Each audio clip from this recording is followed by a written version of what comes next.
Hello दोस्तों, स्वागत है आपका आपके channel something new in education पर।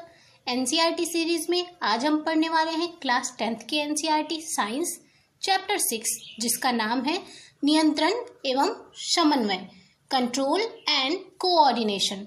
इस चैप्टर के अंदर हम देखेंगे जंतु तंत्रिका तंत्र के बारे में, प्रतिवर्ती क्रिया क्या होती है, प्रतिवर्ती क्रिया में होता क्या है उसके बारे में जानेंगे, मानव मस्तिष्क के बारे में देखेंगे, तंत्रिका ऊतक कार्य कैसे करती है ये जानेंगे, पादपों में समन्वय देखेंगे जैसे कि उद्दीपन के लिए तत्काल अनुक्रिया, वृद्धि के कारण गति, और जंतुओं में हार्मोन के बारे में जानेंगे। और चैप्टर के एंड में हम जानेंगे कि चैप्टर में हमने क्या सीखा।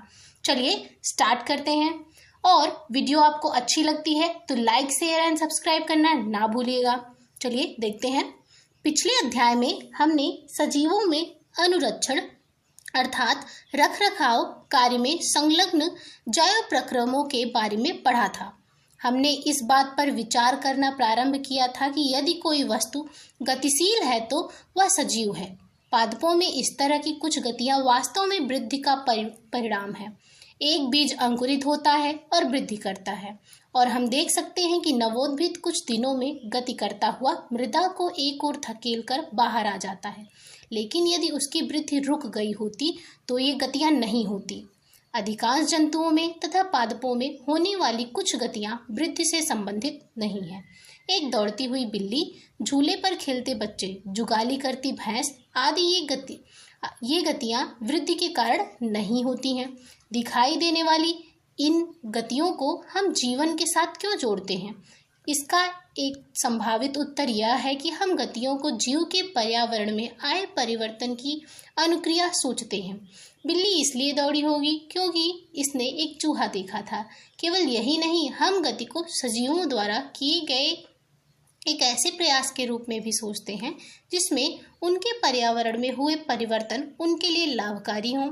सूर्य के प्रकाश में पौधे वृद्धि करते हैं, बच्चे झूले से आनंद प्राप्त करने का प्रयास करते हैं, भैंस जुगाली करती है ताकि भोजन छोटे छोटे टुकड़ों में टूट जाए और उसका पाचन भली भांति हो सके।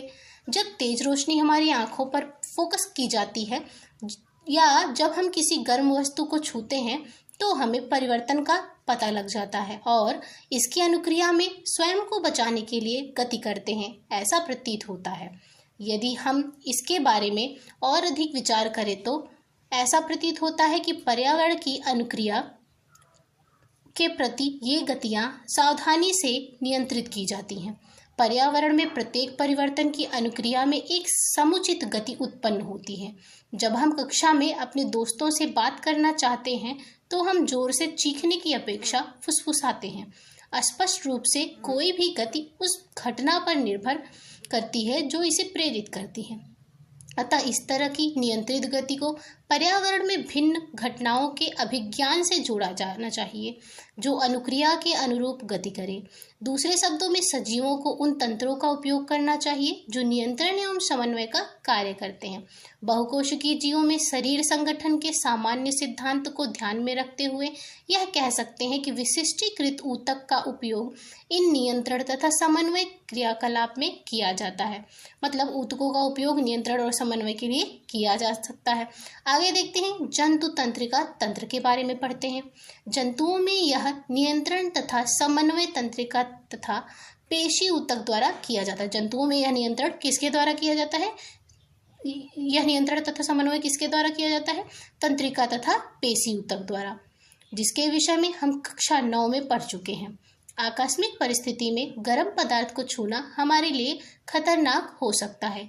हमें इसे पहचानने की तथा इसके अनुरूप अनुक्रिया की आवश्यकता है। हम कैसे पता लगाएं कि हम गर्म वस्तु को छू रहे हैं? हमारे पर्यावरण से सभी सूचनाओं का पता कुछ तंत्रिका कोशिकाओं के विशिष्टीकृत सिरों द्वारा लगाया जाता है। ये ग्राही प्रायः हमारी ज्ञानेंद्रियों में स्थित होते हैं, जैसे आंतरिक कर्ण, नाक, जिह्वा आदि। रस संवेदी ग्राही स्वाद का पता लगाते हैं, जबकि जो कि जीभ है हमारी, स्वाद का पता लगाने वाली कौन सी ग्राही है? जीभ। जबकि घ्राण ग्राही जिसे हम नाक कहते हैं, गंध का पता लगाते हैं, जनरल भाषा में समझ सकते हैं। यह सूचना एक तंत्रिका कोशिका के द्रुमकातिक सिरे, जिसे हम डेंड्रॉन भी कहते हैं, ये द्रुमकातिक सिरा जिसे डेंड्रॉन कहा जाता है, द्वारा उपार्जित की जाती है। यहाँ आप तंत्रिका वो देख सकते हैं, तंत्रिका पेशी का फिगर दिया गया आपको, फिगर 6.1a। और एक रासायनिक क्रिया द्वारा यह एक विद्युत आवेग पैदा करती है। यह आवेग द्रुमिका से कोशिकाएं तक जाता है और तब तंत्रिकाक्ष, ये है तंत्रिकाक्ष जिसे एक्सॉन कहते हैं, तंत्रिकाक्ष में होता हुआ इसके अंतिम सिरे तक पहुंच जाता है। एक्सॉन के अंत में विद्युत आवेग कुछ रसायनों का विमोचन करता है। ये रसायन रिक्त स्थान या सिनेप्स को पार करते हैं और अगली तंत्रिका कोशिका की द्रुमिका में इसी तरह का विद्युत आवेग प्रारंभ करते हैं। मतलब जो पहले से द्रुमिका सिरा से शुरू हुआ था, जब यहाँ पे आप सिनेप्स तक पहुँचते हैं, वहाँ पे ये रासायनिक परिवर्तन करते हैं और फिर से दूसरी तंत्रिका कोशिका की द्रुमिका में फिर से यही कार्य प्रारंभ करते हैं और यही कार्य रिपीट होता रहता है। आगे कह रहे हैं, यह शरीर में तंत्रिका आवेग की मात्रा की सामान्य योजना है। मतलब इस तरीके से वो आगे बढ़ती है। अंततः इसी तरह का एक अंतर्ग्रथन सिनेप्स ऐसे आवेगों को तंत्रिका कोशिका से अन्य कोशिकाओं जैसे कि पेशी कोशिकाओं या ग्रंथि तक ले जाता है। जो सिनेप्स है वो तंत्रिका कोशिका से आवेगों को कहाँ तक स्थानांतरित करता है? अन्य कोशिकाओं और ग्रंथियों तक स्थानांतरित करता है। अतः इसमें कोई आश्चर्य नहीं है कि तंत्रिकाओं तक तंत्रिका कोशिका या न्यूरॉन के एक संगठित जाल का बना होता है और यह सूचनाओं को विद्युत आवेगों के द्वारा शरीर के एक भाग से दूसरे भाग तक संवहन में विशिष्टीकृत है। फिगर 6.1a जो कि दिया गया है को देखिए तथा इसमें तंत्रिका कोशिका के भागों को पहचानिए। आप यहाँ देख रहे हैं 6.a का फिगर a, ये देखिए, इसमें आप देख सकते हैं द्रुमिका दिया गया है जिसे हम डेंड्रॉन कहते हैं, केंद्रक दिया गया है, कोशिका काय दी गई है, ये एरिया जो है, और ये पूरा तंत्रिकाक्ष है, और ये क्या है? तंत्रिका का अंतिम सिरा है, और बीच यहाँ पे जो सिनेप्स आपको पाया जाएगा जहाँ पे ये रासायनिक आवेगों में रूपांतरित होते हैं। आगे है, और फर्स्ट में क्या दिया गया है ये देखिए, यहाँ पे दिया गया है जहाँ फर्स्ट पॉइंट क्या है? जहाँ सूचनाएं उपार्जित की जाती हैं। कहाँ सूचनाएं उपार्जित की जाती हैं? डेंड्रॉन पर, द्रुमिकातिक सिरा पर, जिससे होकर सूचनाएं विद्युत आवेग की तरह यात्रा करती हैं। किससे होकर विद्युत आवेग की तरह यात्रा करती है? तंत्रिकाक्ष की से होकर गुजरती हैं, एक्सॉन से होकर गुजरती हैं। थर्ड है क्या? जहाँ इस आवेग का परिवर्तन, मतलब इसका नाम बताना है, हम नाम बताते हुए चल रहे हैं। जैसे कि ये पहला क्या था? जहाँ सूचनाएं उपार्जित होती हैं द्रुमिकातिक सिरा मतलब डेंड्रॉन पर, और जिससे होकर यात्रा करती हैं आवेगों की तरह एक्सॉन यानी तंत्रिकाक्ष, और जहाँ पे इनका परिवर्तन रासायनिक संकेत में किया जाता है सिनेप्स, जिससे यह आगे संचरित हो सके, उसे क्या कहते हैं? सिनेप्स। ये उसके विभिन्न भागों की पहचान है। यहाँ एक्टिविटी 6.1 दी गई, इसको देखते हैं। कुछ चीनी अपने मुंह में रखिए, इसका स्वाद कैसा है? आप बताइए, चीनी जब मुंह में रखते हैं स्वाद कैसा आता है आपको? मीठा कि नमकीन? अपनी नाक को अंगूठा तथा तर्जनी अंगुली से दबाकर बंद कर लीजिए। अब फिर से चीनी खाइए, इसके स्वाद में क्या कोई अंतर है? बिल्कुल अंतर आएगा। खाना खाते समय उसी तरह से जब हम सर्दी होती है, आप देखते हैं लोग कहते हैं मुझे तो सर्दी हुई है, खाने का स्वाद ही नहीं मिल रहा है। क्यों? खाना तो आप मुंह से खाते हो ना, तो सर्दी आप क्या प्रॉब्लम कर रही है? क्योंकि हमारी जो ग्राहियाँ हैं वो एक दूसरे से जुड़ी होती हैं। कहते हैं खाना खाते समय उसी तरह से अपनी नाक बंद कर लीजिए तथा ध्यान दीजिए कि जिस भोजन को आप खा रहे हैं क्या आप उस खाने का पूरा स्वाद ले रहे हैं? नहीं ले पाते हम। जब नाक बंद होती है तो क्या आप चीनी तथा भोजन के स्वाद में कोई अंतर महसूस करते हैं? बिल्कुल। यदि हाँ, तो आप सोचते होंगे कि यह क्यों होता है। इस तरह के अंतर जानने के लिए और उनके संभावित हल खोजने के लिए पढ़िए और चर्चा करिए। हमें नीचे पढ़ना है। जब आपको जुकाम हो जाता है तब भी क्या आप इसी तरह की स्थिति का सामना करते हैं? बिल्कुल, इसी सेम ऐसी ही कंडीशन होती है हमारी।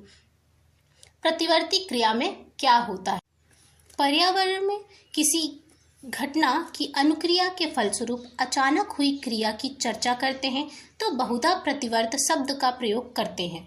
हम कहते हैं कि मैं प्रतिवर्त स्वरूप बस से कूद गया, या मैंने प्रतिवर्त स्वरूप आग की लौ से अपना हाथ पीछे खींच लिया। मतलब जैसे ही लौ आग की बढ़ी और हमने अपना हाथ पीछे खींच लिया उसके प्रतिक्रिया में। या मैं इतना भूखा था कि प्रतिवर्त स्वरूप मेरे मुंह से पानी आने लगा। इसका क्या अभिप्राय है? इन सभी उदाहरणों में एक सामान्य विचार आता है कि जो कुछ हम करते हैं उसके बारे में विचार नहीं करते हैं या अपनी क्रियाओं को नियंत्रण में महसूस नहीं करते हैं। फिर मतलब अगर आपका हाथ किसी गर्म चीज़ से टच होता हो तुरंत पीछे हो जाता है, या आपकी आंख पर कोई चीज़ गिरती है तो पलकें तुरंत बंद हो जाती हैं। ये हमारे नियंत्रण में नहीं है, या हम महसूस नहीं करते हैं कि हमारे नियंत्रण में है या नहीं।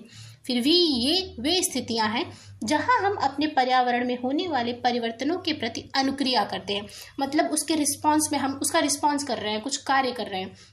इन परिस्थितियों में नियंत्रण व समन्वय कैसे प्राप्त किया जाता है? हम कैसे नियंत्रित करते हैं कि हमारी आंखें तुरंत बंद हो जाती हैं? इस पर फिर से विचार करते हैं। एक उदाहरण लेते हैं कि आग की लपट को छूना हमारे अथवा किसी भी जंतु के लिए एक दुराग्राही तथा खतरनाक स्थिति है। हम इसके प्रति कैसे अनुक्रिया करते हैं? एक सरल विधि है कि हम विचार करें कि हमें आघात पहुंच सकता है और इसलिए हमें अपना हाथ हटा लेना चाहिए। तब एक आवश्यक प्रश्न आता है कि यह सब सोचने के लिए हमें कितना समय लगेगा? उत्तर निर्भर करता है कि हम किस प्रकार सोचते हैं। यदि तंत्रिका आवेग को उस ओर भेजा जाता है जिसकी चर्चा हम पहले कर चुके हैं, तब इसी प्रकार के आवेग उत्पन्न करने के लिए मस्तिष्क द्वारा चिंतन भी आवश्यक है।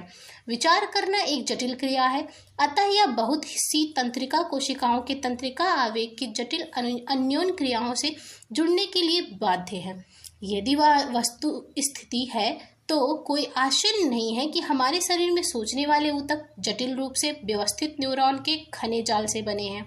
यह खोपड़ी में अग्र सिरे पर स्थित है तथा शरीर के सभी हिस्सों से संकेत प्राप्त करते हैं। मतलब हमारा जो केंद्र भाग है तंत्रिका ऊतक के कहाँ स्थित है? शरीर मस्तिष्क के अग्र भाग में स्थित है और सभी हिस्सों से जुड़ा हुआ है शरीर के, तथा उन पर अनुक्रिया से पहले विचार करते हैं।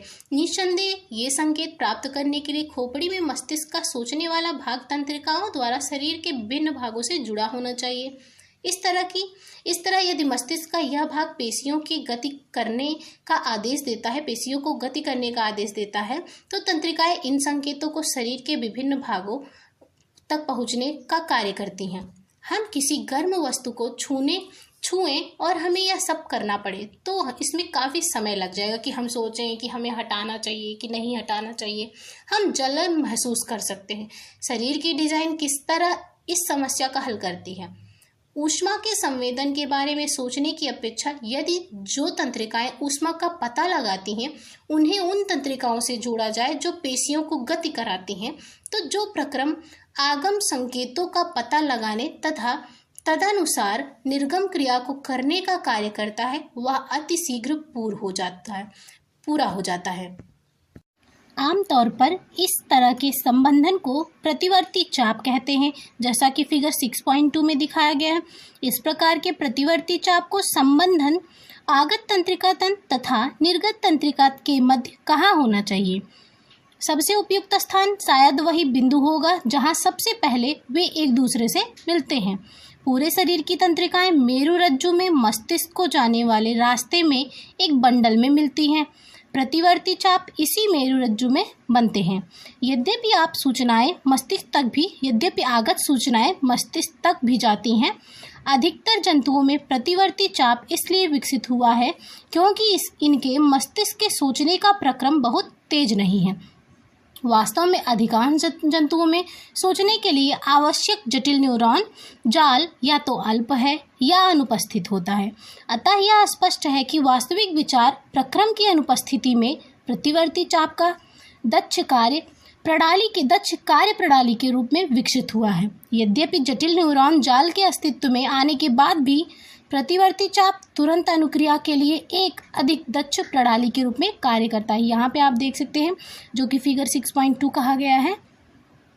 देख रहे हैं कि आप कैसे संवेदी तंत्रिका कोशिकाएं हैं जो कि विचारों को आपके मस्तिष्क तक पहुँचाते हैं, फिर वहाँ से जो रिस्पॉन्स मिलता है वो आपकी पेशियों तक पहुँचाते हैं, फिर आपकी पेशियाँ अनुक्रिया करती हैं। क्या आप उन घटनाओं के क्रम को सोच सकते हैं जो आपकी आंखों में तेज प्रकाश फोकस करने पर होती हैं, कि किस प्रकार आंखों पे रोशनी पड़ती है, फिर मस्तिष्क तक जाती है, फिर मस्तिष्क उसका समाकलन करके उसका प्रतिबिंब को आपको सही उचित प्रतिबिंब बनाकर देता है, फिर आपकी आंखें उसको देखती हैं। अब देखते हैं मानव मस्तिष्क। क्या मेरुरज्जु का कार्य केवल प्रतिवर्ती क्रिया है? निश्चित रूप से नहीं, क्योंकि हम जानते हैं कि हम सोचने वाले प्राणी हैं।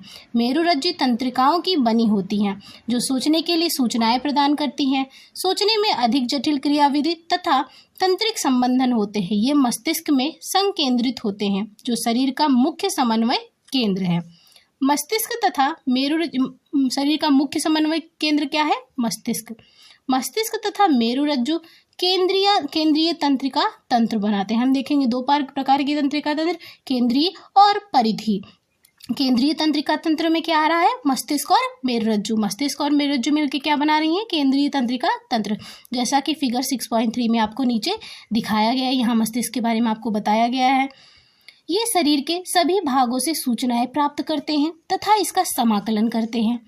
हम अपनी क्रियाओं के बारे में भी सोचते हैं। लिखना, बात करना, एक कुर्सी घुमाना, किसी कार्यक्रम के समाप्त होने पर ताली बजाना इत्यादि ऐच्छिक क्रियाओं के उदाहरण हैं जो आगे क्या करना है के निर्णय पर आधारित है। अतः मस्तिष्क को भी पेशियों तक संदेश भेजने होते हैं। मतलब जैसे कि आपने गर्म चीज को छुआ, आपकी पेशियों का संदेश जो आपको पेशियों को मिला वो मस्तिष्क तक गया, और मस्तिष्क को जो रिस्पॉन्स देना है वो सूचनाएं भी आपकी पेशियों तक आनी चाहिए। यह दूसरा मार्ग है जिसमें तंत्रिका तंत्र पेशियों में संचार भेजता है। केंद्रीय तंत्रिका तंत्र तथा शरीर के अन्य भागों में संचार को परिधीय तंत्रिका तंत्र सुगमता प्रदान करता है, जो मस्तिष्क से निकलने वाली कपाल तंत्रिकाओं तथा मेरुरज्जु से निकलने वाली मेरु तंत्रिकाओं से बना होता है। हमने देखा केंद्रीय तंत्रिका तंत्र वो मस्तिष्क और मेरुरज्जु से बना है, और यहाँ पे परिधीय के तंत्रिका तंत्र की बात हो रही है जो कि कपाल तंत्रिकाओं तथा मेरुरज्जु से निकलने वाली मेरु तंत्रिकाओं से बनी होती हैं। इस प्रकार मस्तिष्क हमें सोचने की अनुमति तथा सोचने पर आधारित क्रिया करने की अनुमति प्रदान करता है। जैसे आपको संभावना होगी, यह एक जटिल अभिकल्पना द्वारा मस्तिष्क के विभिन्न भागों से जो विभिन्न आगत एवं निर्गत सूचनाओं को समाकलित करने के लिए उत्तरदायी हैं पूरा किया जाता है।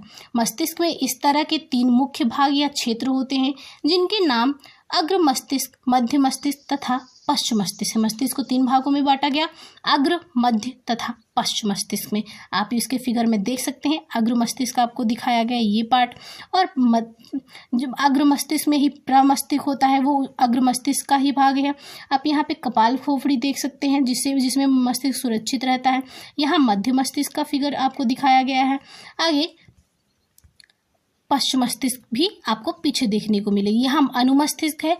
अनुमस्तिष्क जो है आप देख सकते हैं यहाँ अनुमस्तिष्क दिया गया है जो कि पश्च मस्तिष्क का ही भाग है, और ये मेरुरज्जु भी किसका भाग है? पश्च मस्तिष्क का।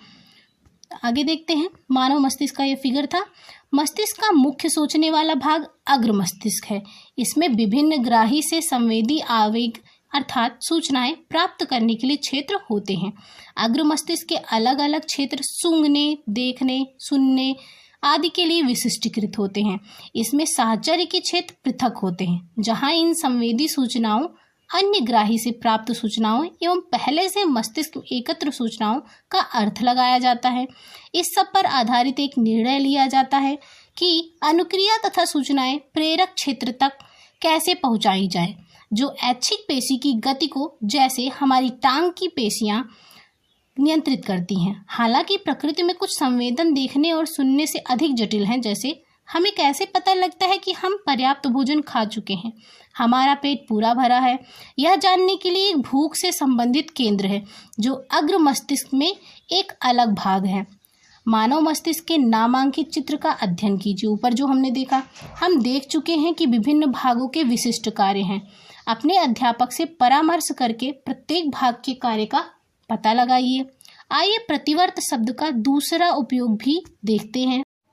जैसा कि हमने प्रारंभ में चर्चा की थी जब हम किसी ऐसे खाद्य पदार्थ को देखते हैं जिसे हम पसंद करते हैं तो हम अनायास ही हमारे मुंह में पानी आ जाता है। हृदय स्पंदन के बारे में हम न भी सोचते तब भी यह होगा। वास्तव में इनके बारे में सोचकर या चाहकर भी आसानी से हम इन क्रियाओं पर नियंत्रण नहीं कर सकते हैं। क्या हमें सांस लेने के लिए या भोजन पचाने के लिए सोचना या याद करना पड़ता है?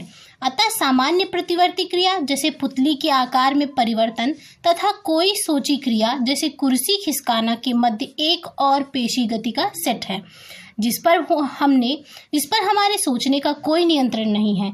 इन अनैच्छिक क्रियाओं में से कई मध्य मस्तिष्क तथा पश्च मस्तिष्क से नियंत्रित होती हैं। ये सभी अनैच्छिक क्रियाएं जैसे रक्तदाब, लार का आना, वमन जिसे उल्टी हम कहते हैं कभी वॉमिटिंग, पश्च मस्तिष्क स्थित मेडुला द्वारा नियंत्रित होता है। ये कुछ अनैच्छिक क्रियाएं किसके द्वारा नियंत्रित होती हैं? मेडुला, जो कि किसमें स्थित होता है? पश्च मस्तिष्क में। कुछ क्रियाओं जैसे सीधी रेखा में चलना, साइकिल चलाना, पेंसिल उठाना पर विचार कीजिए। ये पश्च मस्तिष्क में स्थित भाग अनुमस्तिष्क द्वारा ही होता है। देखिए, अनुमस्तिष्क पश्च मस्तिष्क में स्थित होता है जो कि हमारे शरीर के संतुलन को बनाए रखता है, शरीर के संतुलन को नियंत्रित करता है। जैसे हमें हमारी सीधी रेखा में चलना, पेंसिल को उठाना, साइकिल चलाना, ये हमारी शरीर की क्रियाएं हैं। ये किस पर निर्भर करती हैं? अनुमस्तिष्क नियंत्रित करता है, जो कि कहाँ स्थित होता है? पश्च मस्तिष्क में। जो ऐच्छिक क्रियाओं की परिशुद्धि तथा शरीर की संस्थिति तथा संतुलन के लिए उत्तरदायी है। ये क्वेश्चन अक्सर बनता है। हमारे शरीर की संस्थिति और संतुलन को कौन नियंत्रित करता है? अनुमस्तिष्क नियंत्रित करता है, जो कि पश्च मस्तिष्क में स्थित होता है। कल्पना कीजिए कि यदि हम इनके बारे में नहीं सोच रहे हैं और ये सभी घटनाएं काम करना बंद कर दें तो क्या होगा? आगे देखते हैं ये ऊतक रचित कैसे होते हैं। मस्तिष्क की तरह कोमल अंग जो विविध क्रियाओं के लिए बहुत आवश्यक है कि सावधानी पूर्वक रक्षा भी होनी चाहिए। इसके लिए शरीर की अभिकल्पना इस प्रकार है कि मस्तिष्क एक हड्डियों के बॉक्स में अवस्थित होता है। बॉक्स के अंदर तरल पूरित गुब्बारे में मस्तिष्क होता है जो प्रघात अवशोषक उपलब्ध कराता है। यदि आप अपने हाथ को कमर के मध्य के नीचे ले जाएं तो आप एक कठोर भाग उभार वाली संरचना का अनुभव करेंगे। यह कशेरुक दंड है या रीढ़ की हड्डी कहते हैं इसे, जो मेरु रज्जु की रक्षा करता है। आगे देखते हैं तंत्रिका ऊतक कैसे क्रिया करता है। अब तक हम तंत्रिका ऊतक की चर्चा कर रहे थे। यह कैसे सूचना एकत्र करता है और इन्हें शरीर में भेजता है, सूचनाओं को संसाधित करता है और सूचनाओं के आधार पर निर्णय लेता है और पेशियों तक क्रिया के लिए निर्णय को संवाहित करता है। दूसरे शब्दों में, जब क्रिया या गति संपन्न होनी होती है, पेशी ऊतक अंतिम काम करेंगे। जंतु पेशी कैसे गति करती है? जब तंत्रिका आवेग पेशी तक पहुंचता है तो पेशी को गति करनी चाहिए। एक पेशी कोशिका कैसे गति करती है? कोशिकीय स्तर पर गति के लिए सबसे सरल धारणा है कि पेशी कोशिकाएं अपनी आकृति बदल कर गति करती हैं। अतः आगामी प्रश्न है कि पेशी कोशिकाएं आकृति कैसे बदलती हैं? इसका उत्तर है कि कोशिकीय अवयव के रसायन में निहित होता है। इसका उत्तर कोशिकीय अवयव के रसायन में निहित है। पेशी कोशिकाओं में विशेष प्रकार की प्रोटीन होती है जो उनकी आकृति तथा व्यवस्था दोनों को ही बदल देती है। ये इंपॉर्टेंट है कि पेशी कोशिकाएं अपना आकार कैसे बदलती हैं, आकार तथा आकृति। उनमें एक विशिष्ट प्रोटीन होता है जो उनकी आकृति तथा व्यवस्था दोनों को ही बदल देती है। कोशिका में यह तंत्रिका विद्युत आवेग की अनुक्रिया के फलस्वरूप होता है। जब यह घटना होती है तो इन प्रोटीन की नई व्यवस्था पेशी की नई आकृति देती है। स्मरण कीजिए, जब हमने कक्षा 9 में पेशी ऊतक की चर्चा की थी तब भिन्न प्रकार की पेशियां जैसे ऐच्छिक पेशियां तथा अनैच्छिक पेशियां थी। अब तक हमने जो चर्चा की है इसके आधार पर आपके विचार में इनमें क्या अंतर है? आगे देखते हैं पादपों में समन्वय। अभी तक हम मनुष्यों में देख रहे थे, अब हमें पादपों में देखना है कि पौधे किस प्रकार से अनुक्रिया करते हैं। जैसे कि हमारी तंत्रिका तंत्र है, तंत्रिका कोशिकाएं इसके लिए कार्य करती हैं। हमने देखा केंद्रीय तंत्रिका तंत्र, परिधीय तंत्रिका तंत्र, जो कि हमारे शरीर में कोशिकाओं तक या मस्तिष्क तक सूचनाओं का प्रवाह करती हैं। अब उसी प्रकार हम पादपों में देखते हैं। शरीर की क्रियाओं के नियंत्रण तथा समन्वय के लिए जंतुओं में तंत्रिका तंत्र होता है, जो कि हमने ऊपर देखा, लेकिन पादपों में न तो तंत्रिका तंत्र होता है और ना ही पेशियां। अतः वे उद्दीपन के प्रति अनुक्रिया कैसे करते हैं? जब हम छुई मुई के पादप की पत्तियां छूते हैं तो वे मुड़ना प्रारंभ कर देती हैं तथा नीचे झुक जाती हैं। जब एक बीज अंकुरित होता है तो जड़ें नीचे की ओर तक जाती हैं तथा तना ऊपर की ओर आता है। जानते हो क्या होता है? छुई मुई की पत्तियां स्पर्श की अनुक्रिया से बहुत तेजी से गति करती हैं। इस गति से वृद्धि का कोई संबंध नहीं है। दूसरी ओर नवोद्भिद की दिशिक गति मतलब एक दिशा में गति वृद्धि के कारण होती है। छुई मुई की जो गति है वो मुरझाना और सिकुड़ना वो वृद्धि से संबंधित नहीं है, लेकिन किसी अंकुरन का, किसी बीज का अंकुरित होना और उसका वृद्धि करना जो कि एक दिशा में होता है, अगर जड़ है तो नीचे जाएगी और प्रवाह है तो ऊपर जाएगा, तो वो वृद्धि से संबंधित है। यदि इसकी वृद्धि को किसी प्रकार रोक दिया जाए तब यह कोई गति नहीं प्रदर्शित करेगा। अतः पादप दो प्रकार की गतियां दर्शाते हैं, एक वृद्धि पर आश्रित तथा दूसरी वृद्धि से मुक्त। अब देखते हैं उद्दीपन के लिए तत्काल अनुक्रिया। आइए पहले प्रकार की गति पर विचार करते हैं, जो कि है कि वृद्धि से वृद्धि पर जो आश्रित गति नहीं होती है, जैसे छुई मुई के पौधे की गति, क्योंकि यह वृद्धि से संबंधित नहीं है। पादप को स्पर्श की अनुक्रिया के फलस्वरूप अपनी पत्तियों में गति करनी चाहिए, लेकिन यहाँ कोई तंत्रिका ऊतक नहीं है और ना ही कोई पेशी ऊतक। फिर पादप कैसे स्पर्श का संसूचन करते हैं और किस प्रकार अनुक्रिया में पत्तियां गति करती हैं? यहाँ पे आप देख रहे हैं ये छुई मुई की पत्तियों को दिखाया गया है और उसको टच करने के बाद उनकी अनुक्रिया को दिखाया गया है कि किस तरीके से वो सिकुड़ जाती हैं। यदि हम विचार करें कि पौधे को किस बिंदु पर छुआ जाता है और पौधे के किस भाग में गति होती है, यह आभासी है कि स्पर्श वाला बिंदु तथा गति वाला बिंदु दोनों भिन्न है। अतः स्पर्श होने की सूचना संचारित होनी चाहिए। पादप इस सूचना को एक कोशिका से दूसरी कोशिका तक संचारित करने के लिए वैद्युत रसायन साधन का उपयोग भी करते हैं, लेकिन जंतुओं की तरह पादप में सूचनाओं के चालन के लिए कोई विशिष्टीकृत ऊतक नहीं होते हैं। अतः अंत में जंतुओं की तरह ही गति करने के लिए कुछ कोशिकाओं को अपनी आकृति बदल लेनी चाहिए। पादप कोशिकाओं में जंतु पेशी कोशिकाओं की तरह विशिष्टीकृत प्रोटीन नहीं होते। आपने देखा था जंतु कोशिकाओं में विशिष्टीकृत प्रोटीन होते हैं जो उनकी आकृति तथा व्यवस्था दोनों को बदल देते हैं, लेकिन पादप कोशिकाओं में ऐसे कुछ नहीं होता। अपितु वे जल, अगर उनके पास प्रोटीन नहीं है तो वो कैसे करती हैं? वे जल की मात्रा में परिवर्तन करके अपनी आकृति बदल लेती हैं।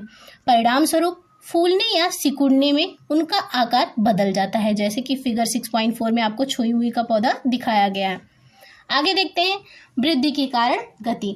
मटर के पौधे की तरह कुछ पादप दूसरे पादप या बाड़ पर प्रतान की सहायता से ऊपर चढ़ते हैं। आपने देखा होगा कि कोई झाड़ी बना दीजिए, आप उस पे पौधे चढ़ते जाते हैं। जैसे मटर का पौधा है, अगर सरसों का पेड़ है उसमें उस पे लिपट के ऊपर जाता है। आपने देखा होगा करेले का पौधा लगा होगा तो झाड़ी बनाई जाती है, ऊपर जाता है। इस तरीके से कई पादप हैं जो ऊपर जाते हैं दूसरे की सहायता से। जब ये किसी आधार के संपर्क में, यहाँ पे बोला गया ये प्रतान स्पर्श के लिए संवेदनशील है। जब ये किसी आधार के संपर्क में आते हैं तो प्रतान का वह भाग जो वस्तु के संपर्क में है उतनी तीव्रता से वृद्धि नहीं करता है जितना प्रतान का वह भाग जो वस्तु से दूर रहता है। इस कारण मतलब वस्तु से दूर वाला ज़्यादा तेज वृद्धि करता है। इस कारण प्रतान वस्तु को चारों ओर से जकड़ लेता है। आमतौर पर पादप धीरे से एक निश्चित दिशा में गति करके उद्दीपन के प्रति अनुक्रिया कर दें। क्योंकि यह वृद्धि दिशिक है, मतलब एक निश्चित दिशा में होती है, इससे ऐसा लगता है कि पादप गति कर रहे हैं। आइए इस प्रकार की गति को एक उदाहरण की सहायता से समझते हैं। पर्यावरणीय प्रेरण जैसे प्रकाश या गुरुत्व पादप की वृद्धि वाले भाग में दिशा परिवर्तित कर देते हैं। यह दिशिक या अनुवर्तन गतियां उद्दीपन की ओर या इससे विपरीत दिशा में हो सकती हैं। अतः इन दो भिन्न प्रकार की प्रकाशानुवर्तन गतियों में प्ररोह प्रकाश की ओर, मतलब जो प्रकार है तने का भाग जो है प्रकाश की ओर ये होगा, और मुड़कर अनुक्रिया तथा जड़ इससे दूर मुड़कर अनुक्रिया करते हैं, अर्थात नीचे की ओर गति करते हैं। यह पादप की सहायता कैसे करता है, जो कि फिगर 6.5 में आप दिया गया है। जैसा कि आप फिगर में देख रहे हैं कि ये देखिए पौधा प्रकाश की तरफ किस प्रकार अनुक्रिया कर रहा है। आगे है पादप अन्य उद्दीपनों के लिए भी अनुक्रिया करके अनुवर्तन दिखाते हैं। एक पादप की जड़ सदैव नीचे की ओर वृद्धि करती है, जबकि प्ररोह प्रायः ऊपर की ओर तथा पृथ्वी से दूर वृद्धि करते हैं। यह प्ररोह तथा जड़ में क्रमशः ऊपरी गामी तथा अधोगामी वृद्धि पृथ्वी या गुरुत्व के खिंचाव की अनुक्रिया, जो कि फिगर 6.6 में दी गई है, निसंदेह गुरुत्वानुवर्तन है। यानी प्रकाशानुवर्तन, प्रकाश के प्रति अनुवर्तन अनुक्रिया, और गुरुत्वानुवर्तन मतलब गुरुत्व के प्रति अनुक्रिया। यदि जल का अर्थ पानी तथा रसायन का अर्थ रासायनिक पदार्थ हो तो जलानुवर्तन तथा रसायनुवर्तन का क्या अर्थ होगा? जलानुवर्तन का क्या होगा? जल के प्रति अनुक्रिया, मतलब जल की तरफ वो पौधा बढ़ेगा, तथा रसायनुवर्तन मतलब रसायन के प्रति अनुक्रिया दिखाएगा। यहाँ ऊपर दिया गया है, इसको देख लेते हैं थोड़ा। फिगर 6.5 और 6.6 के बारे में इसको पढ़ लेते हैं थोड़ा। एक्टिविटी 6.2, एक शंकु फ्लास्क को जल से भर लीजिए। फ्लास्क ये देखिए भरा गया है। फ्लास्क की ग्रीवा को तार के जाल से ढक दीजिए। एक ताज़ा छोटा सेम का पौधा तार की जाली पर इस प्रकार रख दीजिए कि उसकी जड़ें जल में भीगी रहें। एक ओर से खुला हुआ गत्ते का एक बॉक्स लीजिए। फ्लास्क को बॉक्स में इस प्रकार रखिए कि बॉक्स की खुली साइड खिड़की की ओर हो और जहाँ से प्रकाश आ रहा हो, जैसा कि फिगर में आपको दिखाया गया। बॉक्स से बाकी तरफ की चीज़ें कवर हैं और खिड़की की तरफ भाग खुला है। 2 या 3 दिन बाद आप देखेंगे कि प्ररोह प्रकाश की ओर झुक जाता है, जैसा कि झुका हुआ आपको दिख भी रहा होगा, यहाँ पे देख रहे हैं, तथा जड़ें प्रकाश से दूर चली जाती हैं। जड़ें इस तरफ मूव कर रही हैं अपोजिट डायरेक्शन में और प्ररोह प्रकाश की ओर मूव कर रहा है। अब फ्लास्क को इस प्रकार घुमाइए कि प्ररोह प्रकाश से दूर तथा जड़ प्रकाश की ओर हो जाए। इसे इस अवस्था में कुछ दिन के लिए विक्षोभ रहित छोड़ दीजिए, मतलब बिना डिस्टर्ब करे हुए रख दीजिए। क्या प्ररोह और जड़ के पुराने भागों ने दिशा बदल दी है? बदल देंगे। जड़ प्रकाश से दूर की ओर गति करेगा फिर से, और प्ररोह जो है प्रकाश की ओर मुड़ जाएगा। क्या ये अंतर नई वृद्धि की दिशा में है? बिल्कुल है। इस क्रियाकलाप से आप क्या निष्कर्ष निकाल सकते हैं? हम ये निष्कर्ष निकाल सकते हैं कि प्ररोह जो होते हैं प्रकाश की तरफ अर्थात धनात्मक प्रकाशानुवर्तन दर्शाते हैं और जड़ें ऋणात्मक प्रकाशानुवर्तन दर्शाती हैं। आगे देखते हैं क्या इस प्रकार की दिशिक वृद्धि गतियों के उदाहरणों के बारे में विचार कर सकते हैं। रसायनुवर्तन वो हमने ऊपर देख चुके थे, ये हम पहले ही। उदाहरण पराग नलिका का बीजांड की ओर वृद्धि करना रसायनुवर्तन का एक एग्जाम्पल दिया गया है, जिसके बारे में हम अधिक जानकारी जीवों में जनन प्रक्रम का अध्ययन करते समय प्राप्त करेंगे, जो कि इसी बुक में है, नेक्स्ट चैप्टर में है। आइए एक बार हम फिर विचार करते हैं कि बहुकोशिकीय जीवों के शरीर में सूचनाएं किस प्रकार संचारित होती हैं। छुई मुई में स्पर्श अनुक्रिया की गति बहुत तीव्र है। दूसरी ओर रात और दिन की अनुक्रिया में पुष्पों की गति बहुत मंद है। पादप की वृद्धि संबंधी गतियां भी मंद होती हैं। ये इंपॉर्टेंट पॉइंट है कि पादप की वृद्धि संबंधी गतियां मंद होती हैं। जंतु शरीर में भी वृद्धि के लिए सावधानी पूर्वक नियंत्रित दिशाएं हैं। हमारी भुजा और अंगुलियां यादृच्छिक ना होकर, मतलब किसी भी दिशा में ना बढ़कर, एक निश्चित दिशा में वृद्धि करती हैं। नियंत्रित गति मंद या तीव्र हो सकती है। यदि उद्दीपन के लिए तीव्र अनुक्रिया होती है तो सूचनाओं का स्थानांतरण भी बहुत तीव्र होना चाहिए। इसके लिए तीव्र गति से चलने के लिए संचरण का माध्यम होना चाहिए। इसके लिए विद्युत आवेग एक उत्तम साधन है, लेकिन विद्युत आवेग के उपयोग के लिए सीमाएं हैं। सर्वप्रथम वे केवल उन्हीं कोशिकाओं तक पहुंचेंगी जो तंत्रिका ऊतक से जुड़ी हैं, जंतु शरीर की प्रत्येक कोशिका तक नहीं। दूसरे, एक बार एक कोशिका में विद्युत आवेग जनित होता है तथा संचारित होता है तो पुनः नया आवेग जनित करने तथा उसे संचारित करने के लिए कोशिका फिर से अपनी कार्यविधि को सुचारू करने के लिए कुछ समय लेगी। दूसरे शब्दों में कोशिकाएं सतत विद्युत आवेग न जनित और न ही संचारित करती हैं, मतलब वो रुक रुक के कार्य करती हैं। इसमें कोई आश्चर्य नहीं है कि अधिकांश बहुकोशिकीय जीव कोशिकाओं के मध्य संचार के लिए अन्य साधनों का उपयोग करते हैं। हम पहले ही रासायनिक संचरण का संदर्भ दे चुके हैं, ऊपर देखा था हमने। यदि एक विद्युत आवेग जनित करने के अलावा उद्दीपन कोशिकाएं एक रासायनिक यौगिक निर्मोचित करना प्रारंभ कर दें तो यह यौगिक आसपास की सभी कोशिकाओं में विसरित हो जाएगा। यदि आसपास की अन्य कोशिकाओं के पास इस यौगिक को संसूचित यानी डिटेक्ट करने की साधन हो, मतलब पहचानने का जरिया हो, तो उनकी सतह पर विशेष अणुओं का उपयोग करके वे सूचनाओं का अभिज्ञान रिकॉग्नाइज उसे मतलब पहचान कर सकती हैं, करने योग्य होंगी तथा इन्हें संचारित भी करेंगी। हालांकि यह प्रक्रम बहुत धीमा होगा, लेकिन यह तंत्रिका संबंधन के बिना भी शरीर की सभी कोशिकाओं तक पहुंचेगा तथा इसे अपरिवर्ती तथा अस्थायी बनाया जा सकता है। बहुकोशिकीय जंतुओं द्वारा नियंत्रण एवं समन्वय के लिए प्रयुक्त ये हार्मोन हमारी आशा के अनुरूप विविधता दर्शाते हैं। विविध पादप हार्मोन वृद्धि, विकास तथा पर्यावरण के प्रति अनुक्रिया के समन्वय में सहायता करते हैं। इनके संश्लेषण का स्थान इनके क्रिया क्षेत्र से दूर होता है और साधारण विसरण द्वारा वे क्रिया क्षेत्र तक पहुंच जाते हैं। आइए हम एक उदाहरण लेते हैं जो हम पहले एक्टिविटी 6.2 में ऊपर कर चुके हैं। जब वृद्धिकर्ता पादप प्रकाश को संसूचित यानी डिटेक्ट करता है, एक हार्मोन जिसे ऑक्सीन कहते हैं, ये पादप में क्या है, वृद्धिकारक हार्मोन है जो पादपों में वृद्धि करता है। यह प्ररोह के अग्रभाग टिप में संश्लेषित होता है और इसका निर्माण कहाँ होता है, प्ररोह के अग्रभाग में होता है तथा कोशिकाओं की लंबाई में वृद्धि में सहायक है। तो ऑक्सीन क्या करता है, जो पादपों में पाया जाने वाला हार्मोन है, ये वृद्धि करता है पादपों की कोशिकाओं में। ये एक वृद्धिकारक हार्मोन है और इसका निर्माण प्ररोह के अग्रभाग में होता है। जब पादप पे एक ओर से प्रकाश आ रहा है तब ऑक्सीन विसरित होकर प्ररोह के छाया वाले भाग में आ जाता है। प्ररोह की प्रकाश से दूर वाली साइड में ऑक्सीन का सांद्रण कोशिकाओं को लंबाई में वृद्धि के लिए उद्दीपित करता है। यहाँ पे आप ये ध्यान दीजिए कि ऑक्सीन का सांद्रण मतलब अधिकता कहाँ पे होती है, उस ऑक्सीन कहाँ एकत्र होता है, पादप जो प्ररोह का भाग प्रकाश से दूर होता है वहाँ होता है और उसी में लंबाई में वृद्धि भी होती है। अतः पादप कोशिकाओं की ओर मुड़ता हुआ दिखाई देता है, पादप प्रकाश की ओर मुड़ता हुआ दिखाई देता है। पादप हार्मोन का दूसरा उदाहरण जिब्रेलिन है। पहला हमने ऑक्सीन पढ़ा और सेकंड क्या है, जिब्रेलिन है जो कि पादप हार्मोन है, जो ऑक्सीन की तरह तने की वृद्धि में सहायक होता है। और देखिए ऑक्सीन भी पादप की लंबाई में वृद्धि कर रहा था और यहाँ पे जिब्रेलिन भी क्या कर रहा है, पादप की तने में वृद्धि कर रहा है। साइटोकाइनिन ये भी एक तरीके का हार्मोन है, पादप हार्मोन है, कोशिका विभाजन को प्रेरित करता है। ये सभी क्या है, जैसे कि ऑक्सीन, जिब्रेलिन और साइटोकाइनिन, ये तीनों क्या है, वृद्धि कारक हार्मोन है, वृद्धि करने में सहायता करता है।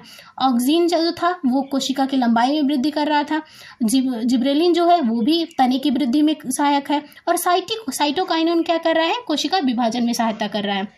इसलिए यह उन क्षेत्रों में जहाँ कोशिका विभाजन तीव्र होता है पाया जाता है, विशेष रूप से फलों और बीजों में अधिक सांद्रता में पाया जाता है। ये उन पादप हार्मोन के उदाहरण हैं जो वृद्धि में सहायता करते हैं, ये तीनों जो हार्मोन थे। लेकिन पादप की वृद्धि संदमन के लिए यानी वृद्धि को रोकने के लिए भी संकेतों की आवश्यकता है। अब एब्सेसिक अम्ल वृद्धि का संदमन करने वाले हार्मोन का एक उदाहरण है। अब देखिए वृद्धि अवरोधक हार्मोन भी क्या है, वृद्धि अवरोधक हार्मोन भी उसमें एग्जाम्पल में क्या है, एब्सिसिक अम्ल। पत्तियों का मुरझाना इसके प्रभाव से सम्मिलित है। अब हम आगे देखते हैं। अभी तक हम पादपों में हार्मोन के बारे में देख रहे थे, अब हम जंतुओं में हार्मोन के बारे में पढ़ेंगे। ये रसायन या हार्मोन जंतुओं में किस प्रकार सूचनाओं के संचरण के साधन की तरह प्रयुक्त होते हैं। कुछ जंतु जैसे गिलहरी को लीजिए, जब वे विषम परिस्थिति में होती हैं तो क्या महसूस करती हैं, वे अपना शरीर लड़ने के लिए या भाग जाने के लिए कैसे तैयार करती हैं। दोनों ही बहुत जटिल क्रियाएं हैं जिसे नियंत्रित तरीके से अत्यधिक ऊर्जा की आवश्यकता होती है। अनेक प्रकार के विभिन्न ऊतकों का उपयोग होगा तथा उनकी एकीकृत क्रियाएं मिलकर ये कार्य। यद्यपि लड़ना या दौड़ना दो एकांतर क्रियाएं एक दूसरे से बिल्कुल भिन्न हैं, अतः यहाँ एक स्थिति है जिसमें कुछ सामान्य तैयारियां शरीर में लाभप्रद बनाई जाती हैं। ये तैयारियां आदर्श रूप से निकट भविष्य में किसी भी क्रिया को सरल बना देती हैं। यह सब कैसे उपलब्ध होगा, आइए देखते हैं आगे। यदि गिलहरी में शरीर अभिकल्प तंत्रिका कोशिकाओं द्वारा केवल विद्युत आवेग पर आश्रित होगा तो आगामी क्रिया को करने के लिए प्रशिक्षित ऊतकों का परिसर सीमित होगा। दूसरी ओर यदि रासायनिक संकेत भी भेजा जाता तो यह शरीर की सभी कोशिकाओं तक पहुंचता और आवश्यक प्रतिवर्तित परिसर बृहत हो जाता, मतलब विस्तृत हो जाता।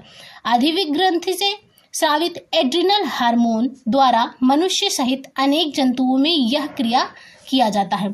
अब देखो यहाँ पे एक हार्मोन एड्रिनल हार्मोन की चर्चा की जा रही है जो कि अध्रिवी ग्रंथि स्रावित करता है।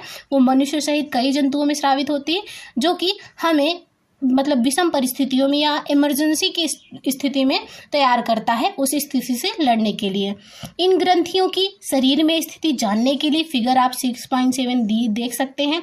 फिगर आपको 6.7 नीचे दिया गया है। यहाँ पे आपको फिगर 6.7 ये दिया गया है, इसी के बारे में इन्होंने कहा है। आगे देखते हैं। एड्रिनल सीधा रुधिर में स्रावित हो जाता है और शरीर के एड्रिनल हार्मोन जो है एड्रिनलिन सीधा रुधिर में स्रावित हो जाता है और शरीर के विभिन्न भागों तक पहुंचा दिया जाता है। हृदय सहित या लक्ष्य अंगों या विशिष्ट ऊतकों पर कार्य करता है। परिणाम स्वरूप हृदय की धड़कन बढ़ जाती है ताकि हमारी पेशियों को अधिक ऑक्सीजन की आपूर्ति हो सके। पाचन तंत्र तथा त्वचा में रुधिर की आपूर्ति कम हो जाती है क्योंकि इन अंगों की छोटी धमनियों के आसपास की पेशियां सिकुड़ जाती हैं। यह रुधिर की दिशा हमारी कंकाल पेशियों की ओर कर देता है, मतलब सभी बाकी शरीर की धमनियों को थोड़ा संकुचित करके और हमारी कंकाल पेशियों को थोड़ा ब्रॉड कर देता है, उसको विस्तृत करता है और वहाँ ज़्यादा मात्रा में रुधिर प्रवाहित करता है। डायाफ्राम तथा पसलियों की पेशी के संकुचन से श्वसन दर भी बढ़ जाती है। ये सभी अनुक्रियाएं मिलकर जंतु शरीर को स्थिति से निपटने के लिए तैयार करती हैं। ये जंतु हार्मोन अंतःस्रावी ग्रंथियों का भाग है जो हमारे शरीर में नियंत्रण एवं समन्वय का दूसरा मार्ग है। पहला तो हमने देखा केंद्रीय तंत्रिका तंत्र देखा। पहला नियंत्रण एवं समन्वय का मार्ग क्या था? तंत्रिका तंत्र, जिसमें तंत्रिका कोशिका ये सब काम कर रही थी। केंद्रीय तंत्रिका तंत्र, परिधीय तंत्रिका तंत्र के बारे में पढ़ा। अब यहाँ पे हार्मोन जो है ये दूसरा समन्वय का मार्ग है।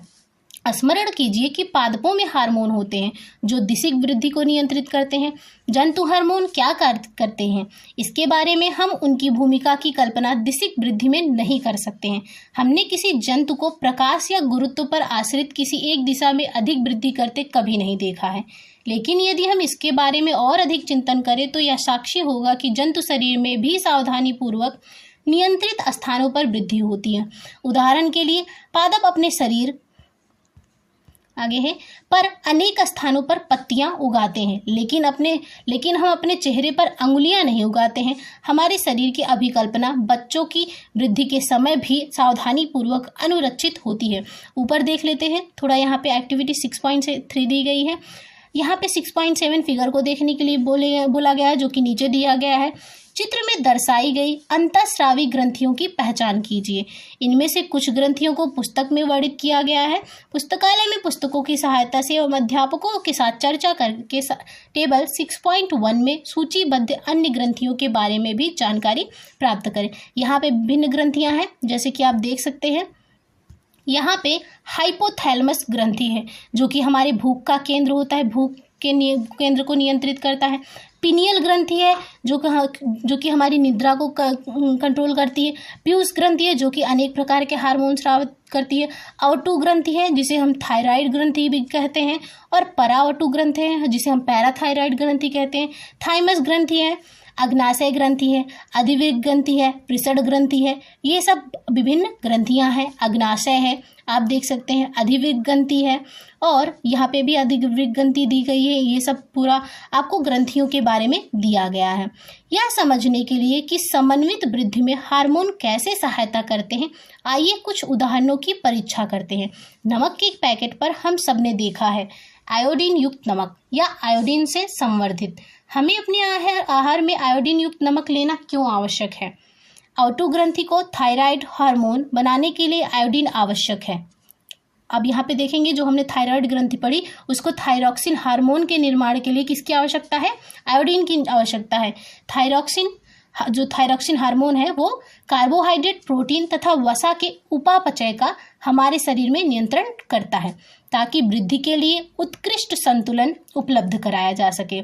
थायरॉक्सिन के संश्लेषण अर्थात निर्माण के लिए आयोडीन आवश्यक है। यदि हमारे आहार में आयोडीन की कमी है तो यह संभावना है कि हम गायटर, जिसे हम घूंघा रोग भी कहते हैं, से ग्रसित हो सकते हैं। इस बीमारी का एक लक्षण फूली हुई गर्दन है। क्या आप इसे फिगर 6.7 में अवटु ग्रंथि की स्थिति से संबंधित कर सकते हैं? हमने ऊपर देख लिया है कि अवटु ग्रंथि कहाँ पे है थायराइड ग्रंथि, कहाँ पे है। कभी कभी हम ऐसे व्यक्तियों के संपर्क में आते हैं जो बहुत छोटे अर्थात बौने होते हैं या बहुत अधिक लंबे होते हैं। क्या आपको कभी आश्चर्य हुआ है यह कैसे होता है? पीयूष ग्रंथि से स्रावित होने वाले हार्मोन में एक वृद्धि हार्मोन है। जैसा इसका नाम इंगित करता है कि वृद्धि हार्मोन शरीर की वृद्धि और विकास को ही नियंत्रित करता है। यदि बाल्यावस्था में इस हार्मोन की कमी हो जाती है तो यह बौनापन का कारण बनता है। जब आप या आपके दोस्तों की आयु लगभग 10 से 12 वर्ष रही होगी तो आपने अपने और उनके अंदर कई नाटकीय अंतर देखे होंगे। यह परिवर्तन यौनारंभ से संबद्ध है क्योंकि नर में टेस्टोस्टेरोन तथा मादा में एस्ट्रोजन का स्रावन होता है। आगे देखते हैं, क्या आप अपने परिवार या दोस्तों में किसी को जानते हो जिन्हें डॉक्टर ने अपने आहार में कम शर्करा लेने की सलाह दी है क्योंकि वे मधुमेह, जिसे हम डायबिटीज कहते हैं, के रोगी हैं। उपचार के लिए वे इंसुलिन का इंजेक्शन भी ले सकते हैं। हम पहले पढ़ चुके हैं कि हमारा जो अग्नाशय है वो इंसुलिन का स्राव करता है और जब उसकी कमी हो जाती है तभी हमारे अंदर शर्करा की मात्रा बढ़ती है। यह एक हार्मोन है, इंसुलिन, जो कि एक हार्मोन है जिसका उत्पादन अग्नाशय में होता है और जो रुधिर में शर्करा स्तर को नियंत्रित करने में सहायता करता है। यदि यह उचित मात्रा में स्रावित नहीं होता है तो रुधिर में शर्करा स्तर बढ़ जाता है और कई हानिकारक प्रभाव का कारण बनता है। यदि यह इतना आवश्यक है कि हार्मोन का स्रावण परिशुद्ध मात्रा में होना चाहिए तो हमें एक क्रियाविधि की आवश्यकता है जिससे यह किया जाता है। स्रावित होने वाले हार्मोन का समय और मात्रा का नियंत्रण पुनर्भरण क्रियाविधि से किया जाता है। ये बहुत इंपॉर्टेंट है। यहाँ पे आप देखिए कि स्रावित होने वाले हार्मोन का समय और मात्रा का नियंत्रण किसके द्वारा होता है? पुनर्भरण क्रियाविधि द्वारा। उदाहरण के लिए यदि रुधिर में शर्करा स्तर बढ़ जाता है तो इसे अग्नाशय की कोशिका संसूचित यानी डिटेक्ट करके, पहचान करके तथा इसकी अनुक्रिया में अधिक इंसुलिन स्रावित करती है। जब रुधिर में शर्करा स्तर कम हो जाता है तो इंसुलिन का स्रावण कम हो जाता है। यहाँ एक्टिविटी 6.4 दी गई है, इसको देखते हैं। हार्मोन अंतःस्रावी ग्रंथियों द्वारा स्रावित होते हैं जिसके विशिष्ट कार्य होते हैं। हार्मोन अंतःस्रावी ग्रंथियों व दिए गए कुछ महत्वपूर्ण हार्मोन तथा उनके कार्यों पर आधारित यहाँ पे सारणी दी गई है 6.1, इसको पूरा करना है। वृद्धि हार्मोन, जैसा कि बताया गया, पीयूष ग्रंथि से स्रावित होती है और सभी अंगों में क्या कार्य करती है? वृद्धि का। वैसे ही थायराइड ग्रंथि कहाँ पाई जाती है? कौन सा हार्मोन स्रावित करती है? Thyroxine hormone. यहाँ पे क्या हो जाएगा? थायरॉक्सिन। यहाँ पे क्या लिखेंगे? थायरॉक्सिन। क्या कार्य करती है? शरीर की वृद्धि के लिए उपापचय का नियमन करती है। इंसुलिन किससे स्रावित होता है? अग्नाशय से। यहाँ क्या लिखेंगे? अग्नाशय। रक्त में शर्करा स्तर का नियमन करता है। क्या करता है? रक्त में शर्करा स्तर का नियमन। यहाँ पे आप देख सकते हैं कि यहाँ सेकंड पॉइंट पे आप क्या करेंगे? थायरॉक्सिन लिखेंगे। क्या लिखेंगे? थायरॉक्सिन।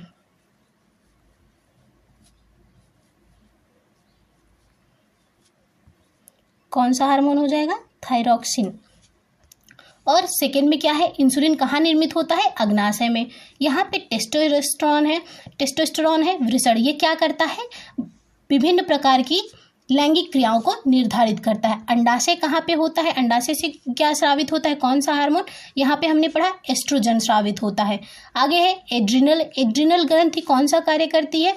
हमने देखा है कि ये आकस्मिक स्थिति में हमें उस स्थिति से लड़ने के लिए नियंत्रित करती है। मोचक हार्मोन ये क्या कहते हैं? पिट्यूटरी ग्रंथि से हार्मोन के स्राव को स्रावित करती है। किससे स्रावित होती है? हाइपोथैलेमस हार्मोन से, ग्रंथि से। आगे देखते हैं। तो ये था हमारा चैप्टर। आगे देखते हैं। चलिए देखते हैं। फर्स्ट पॉइंट है, हमारे शरीर में नियंत्रण एवं समन्वय का कार्य तंत्रिका तंत्र तथा हार्मोन का है। ये अब हम यहाँ पे इंपॉर्टेंट पॉइंट था ये कि शरीर में नियंत्रण एवं समन्वय का कार्य किसका है? तंत्रिका तंत्र तथा हार्मोन का। तंत्रिका तंत्र की अनुक्रिया को, सेकंड पॉइंट है, तंत्रिका तंत्र की अनुक्रिया को प्रतिवर्ती क्रिया, ऐच्छिक क्रिया या अनैच्छिक क्रिया में वर्गीकृत किया जा सकता है। संदेश, थर्ड पॉइंट है, संदेश संचारित करने के लिए तंत्रिका तंत्र विद्युत आवेग को प्रयुक्त करता है। नेक्स्ट पॉइंट है, तंत्रिका तंत्र हमारी ज्ञानेंद्रियों द्वारा सूचना प्राप्त करता है तथा हमारी पेशियों द्वारा क्रिया करता है। रासायनिक समन्वय पादप और जंतु दोनों में देखा जाता है। यहाँ पे ये देख सकते हैं, हार्मोन द्वारा मतलब नियंत्रण, समन्वय और नियंत्रण दोनों में होता है। नेक्स्ट पॉइंट है, हार्मोन जीव के एक भाग में उत्पन्न होते हैं तथा दूसरे भाग में इच्छित प्रभाव पाने के लिए गति करते हैं। नेक्स्ट पॉइंट है हार्मोन की क्रिया को पुनर्भरण क्रियाविधि द्वारा नियंत्रित। तो ये था हमारा चैप्टर नंबर 6 नियंत्रण एवं समन्वय। वीडियो अच्छी लगी हो, हेल्पफुल लगी हो तो लाइक, शेयर एंड सब्सक्राइब करना ना भूलिएगा। Thank you for watching.